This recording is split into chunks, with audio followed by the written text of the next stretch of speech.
Hello, everyone.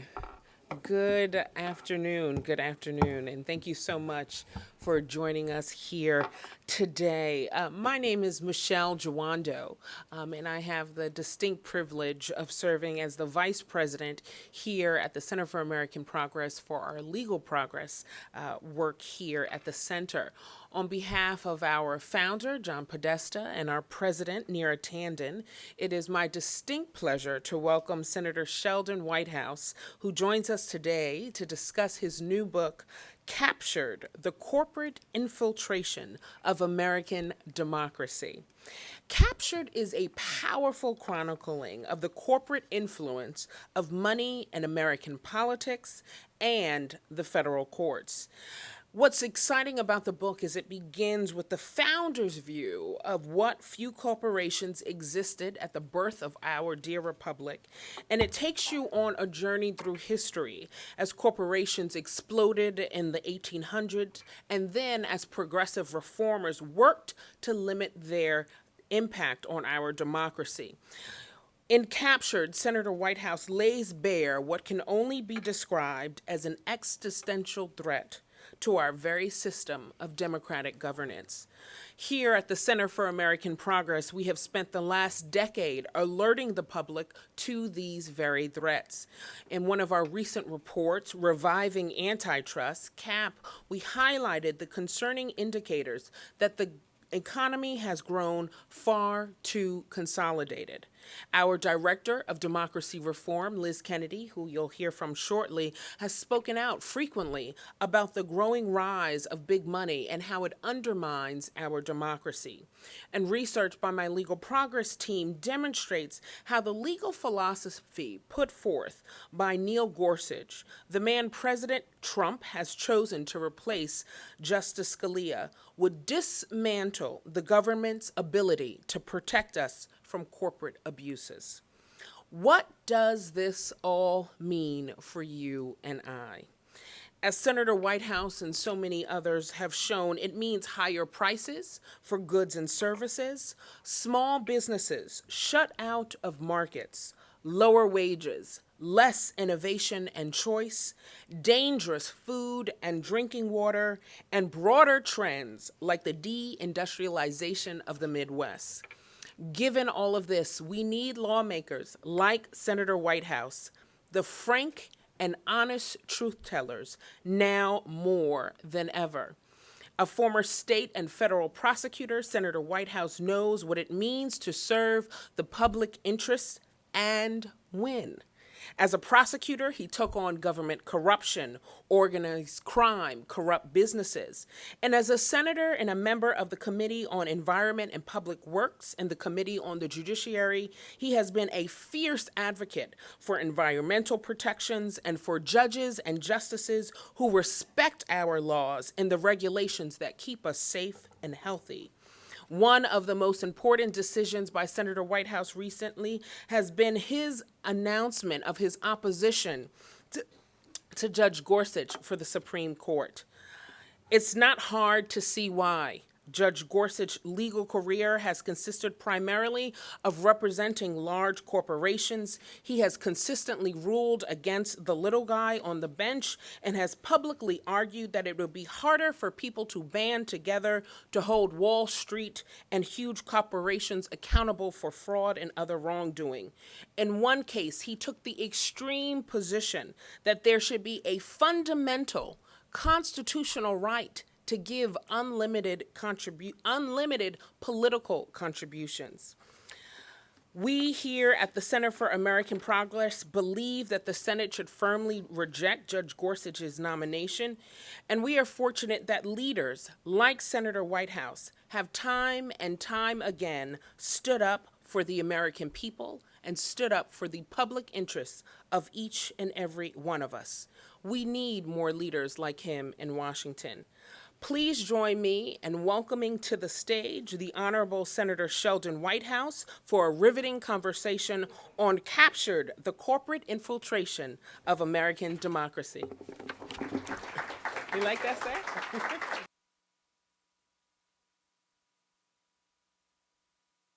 Be riveting. maybe what we'll do is I think I'm going to talk for about 5 or 10 minutes, and then Liz and I are going to have a conversation up here in which you can all participate. So it might get riveting by then. Let me give you just one piece of background that will help you understand why I wrote this book. And that is that I am the son, grandson, and nephew of Foreign Service officers. So I grew up in an environment in which the American families around me had all chosen to give up the so-called comforts of home in order to take their families to places where it was uncomfortable, it was even dangerous. You couldn't drink the water, there wasn't milk to be had. If you were bitten by a dog, you had to get the rabies series. The schools weren't good, there was no decent hospital around. All of those kinds of conditions they willingly accepted. Why?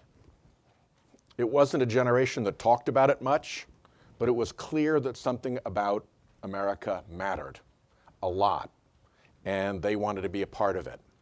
I also learned from that experience that other countries view us differently than they view the other nations of the world. America is, in fact, a city on a hill, and we do, in fact, have an exceptional nature, and countries and people around the world actually count on us to live up to those ideals. And it's not just something that happens across the world here in the United States of America. It brings hope to their countries and to their societies when we're living by our own ideals. So that's kind of the backdrop of all of this. And I can't help, as an elected official, noticing how unpleasant America's public discourse has become, and how frustrated people have become with government, and how non-responsive government has become to the regular concerns of regular people. And what I saw was that a virus has infected the host, and part of the characteristics of this virus is that it not only disables the host, it then blames the host for not being able to accomplish its function. And the host, of course, is the government of the United States, which generation after generation after generation bled, fought, and died to confer to our generation. And the virus is, of course, the intrusion into that host of corporate powers, which the founders did not foresee, did not adequately protect against in the Constitution. And so that, as this corporate power emerged a century plus ago, we had to adapt. And the way we adapted was the progressive movement. And Teddy Roosevelt finally put an end to a great deal of the nonsense by forbidding corporations to get involved in electioneering. And since then, a Republican-appointed majority of the Supreme Court has slowly but surely opened the door back up for these constitutional aliens to take a primary role in our system of government, a dominant role in our system of government, in a way that I think has torqued our ability to respond to regular people. And the purpose of this book is to help the American people understand the difference between the virus and the host. Because if you don't understand that difference, the treatment will be wrong.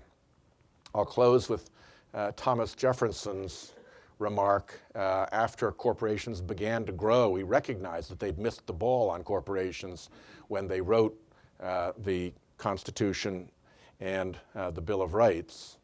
And nearly 40 years after he left that process, he wrote that the moneyed corporations and the government will be in a trial by strength. And I think right now we assume that government should lose that trial of strength, but I don't think that's right.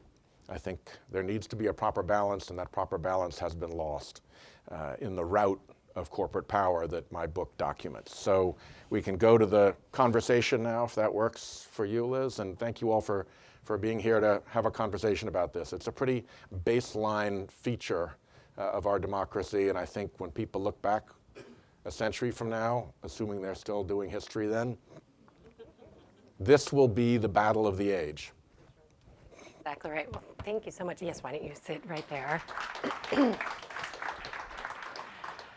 Thank you so much for joining us and for writing your terrific book. I think you're really, putting out a signal call that we need to respond to this threat, and there are a myriad ways to do so. I think starting from this question, you warn that corporations of vast wealth and remorseless staying power have moved into our politics to seize for themselves advantages that can be seized only by control of government. So let's put a little bit of a finer point, good afternoon, a little bit of a finer point on why do corporations seek to control this government power? Well, first, there is the natural tension or rivalry between government and wealth that has gone on for a long, long time, from courtiers hanging around satin-clad courts of Europe to all the way back through ancient history. Now, wealth tends to be held in corporations. And so corporations want to do what they want to do, and they want to make money, and they want to expand markets, and they want to do their thing.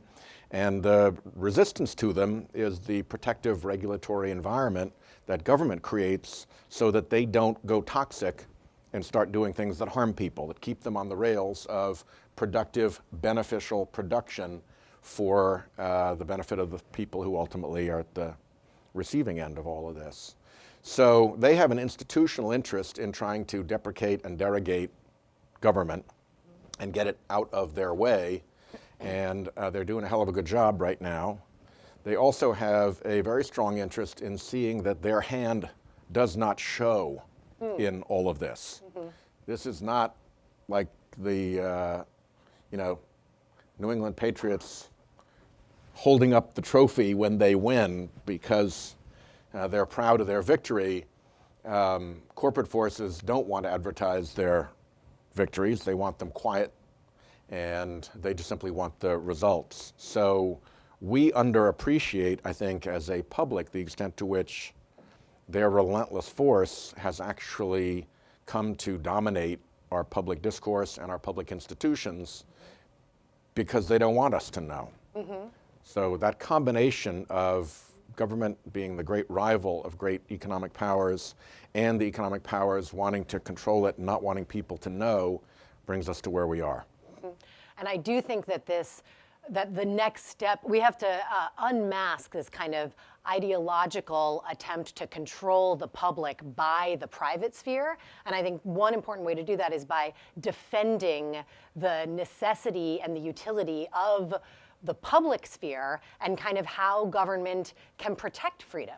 Yep. I think that's really kind of a conversation that we need to start having, is thinking about how does government protect communities and protect individual freedoms. Are there thoughts you have on the way that government actually serves to protect our freedom as a society and our freedom as people? Well, when it's going well. Regulation, or as we might more accurately call it, public protection, has done things like people don't get blown up by boilers so much anymore. Less frequently. Quacks that can't horrible. practice medicine anymore. Folks who cook up stuff in their kitchen can't sell it as quack remedies any longer. Over and over again, you see protections that provide us the freedom from the tyranny of other people's really stupid mistakes or other people's really bad decisions. And that's a pretty significant tyranny to protect against, particularly when it becomes institutionalized by very big economic powers. And even something as simple as zoning, like if a school is not next to a hog rendering plant or what have you, that's government Usually pretty good. making a zoning decision, and protecting public health or, And if the hog rendering plant has to have a manure lagoon that doesn't fall apart and slide down into the municipal reservoir, that's kind of important too, and on and on and on you can go. As we just saw with the rollback of the waters of the U.S. rule, and then it's a question of who is profiting from that dismantling of these public protections, and then what kind of externalities are being borne by American communities and American citizens. That's the key word right there, because there are two ways to really make big money as a big economic power. One is to invent the better mousetrap, to come up with the bigger, better idea, to serve people better in their economic lives in a better way. That's an incredibly productive thing that we need to be encouraging and ought to be encouraging. The second is to separate your profits and your costs and externalize your costs to the public, and have all of your profits come in to yourselves. I know that the Koch brothers would resent me saying this, but they may be the biggest and strongest socialists in America when it comes to the cost side of their enterprise. They totally want to socialize all the pollution that they support and create, and all the poisonous leaks and emissions and things that they have been responsible for. They want to take the money-making side of it and have that totally privatized, but have the cost side totally socialized. That is not socially advantageous behavior for a society, and it's something that we need to defend against. That's just bad behavior. So I think there are so many questions that I would like to pose to you, but I think in the spirit of making sure we have time for the audience to do so as well, how do we think a non-corrupt, non-captured democracy ought to operate? I think that sometimes we don't spend enough time talking about kind of the benefit of a responsive and accountable government, and what fair representation would look like in an instance where the rules hadn't been chopped off by the court in a variety of ways. So I think we've talked about some of the concrete harms that Americans experience in their lives, and we could certainly talk about ways in which this power is actually exercised on the Hill. Your point of view in this book, expressed as a sitting U.S. Senator, is extraordinarily valuable from your perspective. But from your perspective as a senator, how ought democracy to be working if it was healthy? Well, it ought to be working in a way that people who are in the audience of it actually can identify the players on the stage. And that people in the audience of it feel more than just consumers of a show, but feel as citizens some responsibility that they're actually in this performance and can engage more than they are right now. And I think, thankfully, citizen engagement has been up a lot since November, and I think we're going to continue to see that. I think that's what it ought to look like. But it's hard to answer it precisely, because the manner in which corporate influence is perpetrated in our democracy is multifarious. You have traditional lobbying, which reports show corporations outlobby all other comers by $30 to $1 spent. So a 30 to 1 advantage isn't a victory, it's a blowout. That's just on the lobbying front. Then you move to the electioneering front, which is extraordinarily dominant, the Citizens United problem, where you get one group put up by the Koch brothers spending $750 million in the last election, promising to spend $400 million in the coming midterm, one group. And so you get this torquing of American democracy from that pressure. Just a quick sideline on that. When I came to the Senate in 2007, there were constant climate change bills that were sponsored by Republicans. There must have been like 5 of them, maybe 6 of them. John McCain ran for president on a strong climate change platform.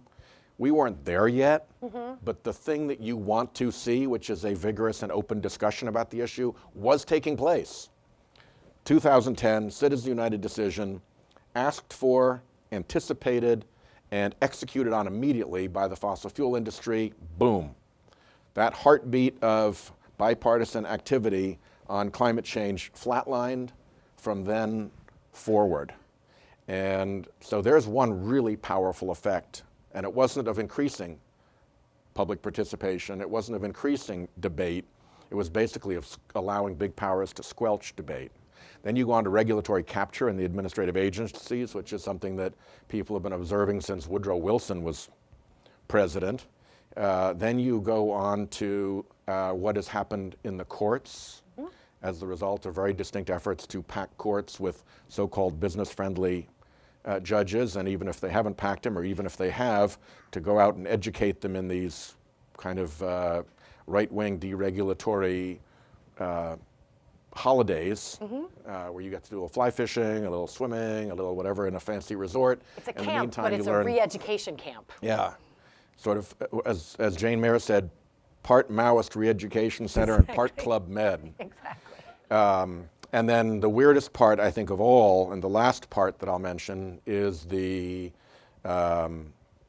alternative facts apparatus, which probably had its roots in the campaign to deny the effects of tobacco on human health, and then was exploded by the fossil fuel industry into the climate denial operation.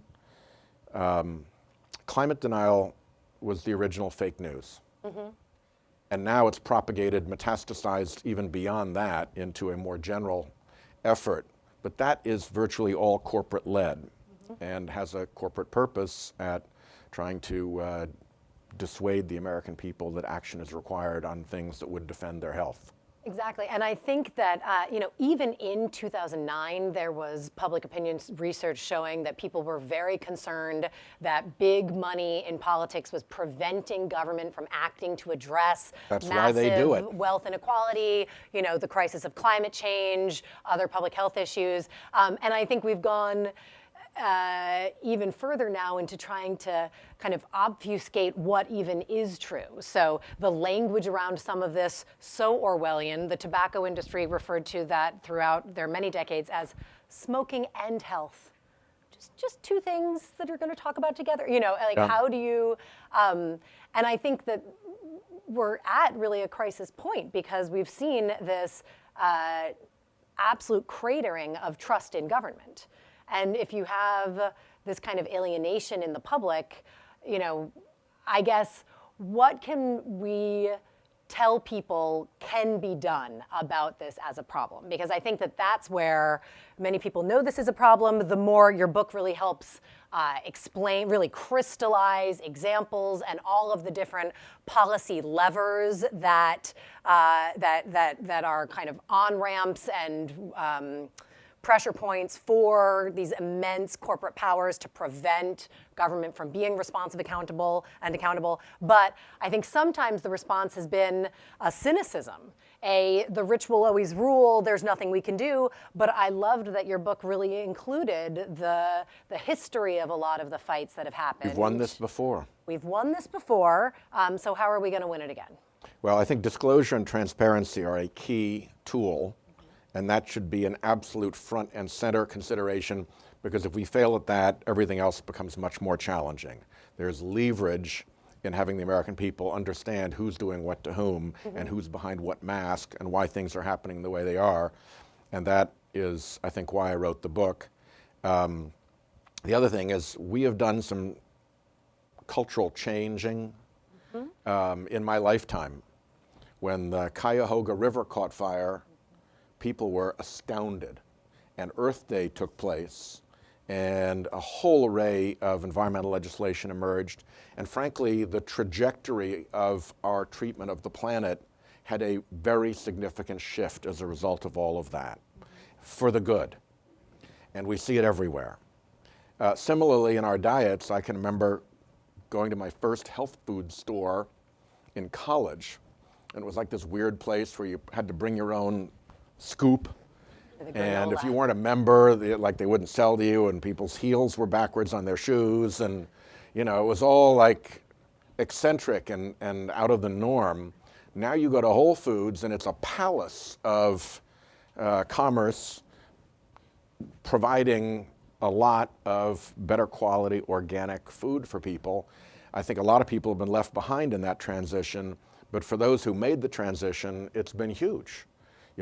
TV dinners and Wonder Bread and canned fruit. And I mean, that was how I grew up anyway. That's how most people did. And so we need to have a similar cultural shift as we had on pollution and as we had on junk food, because frankly, the great majority of our public discourse right now is pollution and junk food. And when we awaken to that, we'll be better consumers, and nothing tops that shift when people say, I'm now more educated about that. I'm not going to tolerate that nonsense any longer. Mm-hmm. And then we will definitely look to you and others to be really pushing for policy fights that can change the rules for democracy. I think that was another very important point in the book, was the way that the more that corporate power over government grows, the more corporations are able to then change the rules of democracy to, advantage themselves in the next electoral or policy fight.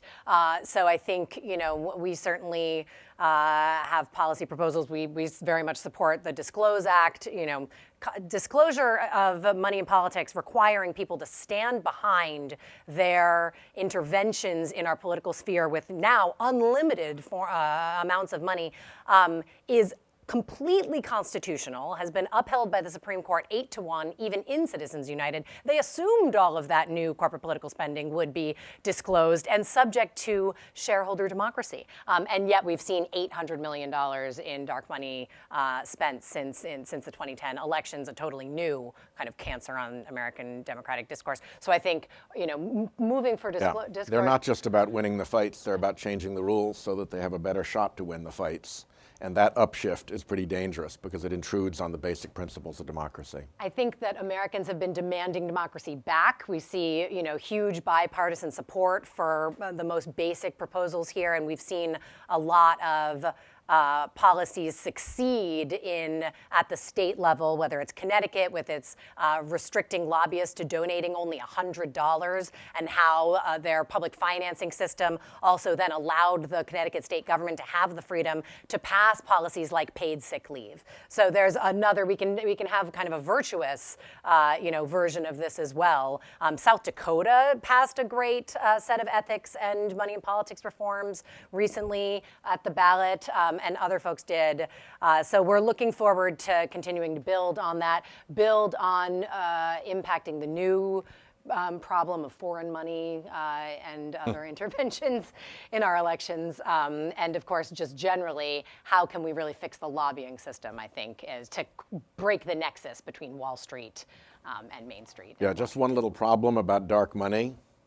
If it is indeed dark, so that you can't see that it's, say, the fossil fuel industry behind it, then it's also dark enough that you can't see that it's Putin behind it. Yeah. Or that it's some other Russian oligarch behind it, or that it's China behind it, or that it's whatever. I mean, dark money is an open sore into which any type of evil microbe can come and work its harm. And it just happened to start with the fossil fuel industry, but if you're going to maintain that for the sake of the fossil fuel industry, don't be surprised when it's Vladimir Putin or his other oligarchs who take advantage of it. So lots we can do, and for now I will open it up to the audience for questions. Yes. I'm a global development specialist, lived in Africa and Latin America, and so one of the things is that one of the books on my shelf is called Overthrow, America's Century of Regime Change, 16 Regimes Changed. So there's kind of the view that democracy is okay for America, but for other countries, then legitimate elected officials are undermined, overthrown, and worse. That's an unfortunate part of our history. I think that in recent years, the State Department in particular has put a very heavy emphasis on supporting civil society, supporting alternative groups. I know that in our congressional delegation trips to countries, it's virtually a matter of course to meet with opposition leaders and to demonstrate that this is part of the value system that we live by. So I think there's less of that mischief. But, you know, back in the old days, the reason we call them banana republics is because it was the international fruit companies that were pulling the strings behind all the preposterous uniforms and the pageantry of governance that was put out before the people of the country. In effect, we insisted that they had to respond to the fruit companies, and that's why they're banana republics. Now there's that same whiff of banana republic coming off our democracy, only it's not the fruit companies, it's the fossil fuel companies. But if this latest executive order charade was not a exercise in banana republic nonsense, I don't know what was. Yes. Hello, Sander Rietveld, Dutch television. What is the danger of having Dutch television? Dutch television? Yes. Congratulations on your election. Thank you so much. Yeah. Thank you so much. Thank Yes. you. What is the danger of having a president holding ties to Russian oligarchs, even maybe involved in deals concerning money laundering and tax evasion? The danger is that it plays into a well-established Russian toolbox of foreign influence. And if you haven't read the Center for Strategic and International Studies Kremlin Playbook, it's a short read that you can download for free, and it is totally worth it. It reads like a novel. One of the ways in which the Russian government manipulates governments around it, first the old Soviet republics, and now Europe, your country, and in the last election, America, is to build a network of people whom they can control. And the traditional method is to find somebody who has somewhat slippery business practices, an interest in politics or connections in politics, and to recruit them with basically bribery deals in which enormous amounts of money get spent on things that aren't worth that, or economic problems that they have with loans get solved by sudden influx of funds. And that does two things. One, you've essentially bribed them, and so they are now friendly to you. But second, to the extent that they are playing in the public sphere, you now have the trigger to be able to declare how they were involved in your bribery scheme and blow them up. So you now can control them by threatening to damage their reputation, in addition to being able to control them through the economic vehicles or connections that were established. And the danger for a president who is in that position is that you have a country in which Putin may well be calling the shots behind the scenes on a number of issues because he holds that threat over the head of the President of the United States, which is why it is absolutely essential that Congress get to the bottom of whether these connections exist and what they are, because we cannot afford to be a free democracy whose president is a vassal to a foreign tyrant. Indeed. And I think the very project of liberal democracy, to a certain extent, like as you said, America is that city on the hill. We are, the oldest constitutional democracy that has fought to expand democratic rights and freedoms over the centuries. And then the idea that we somehow are not going to, protect that for ourselves and our posterity. I think it's really a moral obligation. A little bit like the corporate sector, Putin has the immediate goals that he wants to win, but he also has a larger sort of ideological struggle that he wants to win, because he does not want market economics and popular democracy to be the prevailing route to success in the world, because he can't compete with that. He wants to destroy those institutions and upend the world order, because that gives him a better shot at power.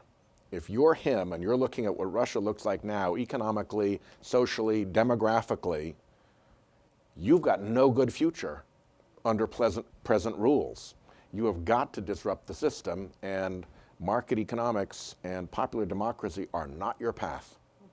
And I think that's why, this book and adopting real solutions to protect our free society and our popular democracy is so critical, because if we fall back from that as America, who is really Who then stands leading up? that fight in the West, in the world? We're the city on the hill for a reason. I joke that, we once again helped to support the continuation of democracy in Europe with our bad example in the Dutch elections, this time through our bad example. But yes, thank you. But there's a hand over here. This side of the room here is much more active than this side of the No, room. I'm just like, so well, you I know. figured I would just, yeah. Hi, thank you for this talk. My name's Sydney Combs, and I'm an independent journalist. And I wanted to get your opinion on, so you've talked about lobbying and money, and you've talked about dark money and Citizens United, but I wanted to hear how you would advise the democratic system to combat,